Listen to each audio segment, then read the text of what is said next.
Because of why I search the deep through endless nights, no time to sleep. The call inside I can't deny. I'll find the light because of why. Welcome to The Explainer. Today, we're diving into a massive question. After being devastated by 2 world wars, how on earth did Germany become one of the most powerful and wealthiest economies on the planet? All right, so let's get right into it. We're going to tackle some of the most common stories you've probably heard about Germany's incredible rise and see if they actually hold up. Because, the real story is a lot more complex and, frankly, way more interesting. So, first up, there's the famous Wirtschaftswunder, right? The post-World War II economic miracle. And the story we usually hear involves a very generous helping hand that magically lifted Germany from the ashes. Yeah, we've all been taught this one in school. The U.S. Marshall Plan was the key, pumping tons of money into West Germany to get it back on its feet. But when you actually look at the numbers, a very, very different picture starts to emerge. Okay, so get this. This slide really lays it out. While it's true Germany got about $1.4 billion in total from the Marshall Plan, it was paying out $2.4 billion every single year in occupation costs. And on top of that, its factories were being dismantled and its patents were confiscated. So what does that all mean?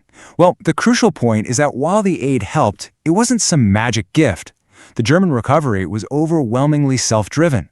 It was a story about their own internal policies and a cultural drive to rebuild from within. All right, let's move on to another famous idea, another part of the myth, that unbeatable, superior German engineering. It's a phrase we hear all the time, and it just screams quality and precision, right?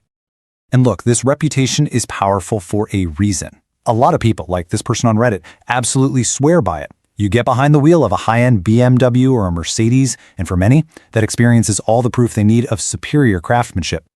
But then, you hear the other side of the story.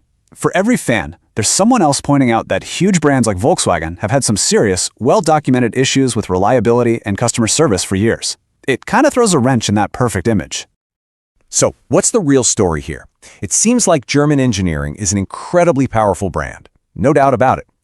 But it's a brand that's been built on the prestige of its most expensive, high-profile products, those luxury cars. It's not necessarily a blanket guarantee of superiority across every single thing they make. Okay, so if it's not just a story of foreign aid, and it's not just about some mythical engineering genius, what are the real secrets to Germany's economic power? Well, the answer lies in something you might not have even heard of. The first, and honestly, the biggest secret, is the Mittelstand.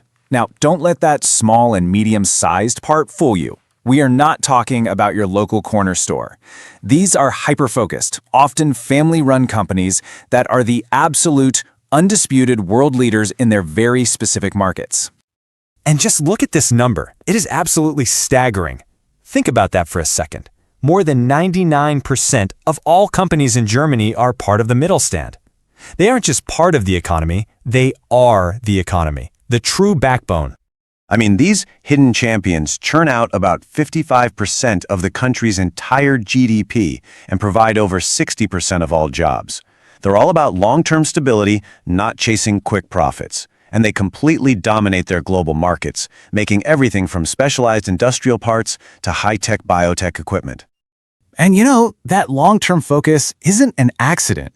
It's actually woven right into the fabric of Germany's whole economic philosophy, a model that was intentionally designed to find a balance, to find a third way. It's called the social market economy. The whole idea after World War II was to create a third way that would take the innovative power of a free market but combine it with the security and fairness of a really strong social safety net, kind of the best of both worlds. So here's how it breaks down. First, you have free enterprise and competition as the engine. But second, you pair that with a really solid welfare system to give people security. And third, the government actually steps in to make sure competition is fair and society stays in balance. It creates this really unique, stable, and collaborative way of doing business.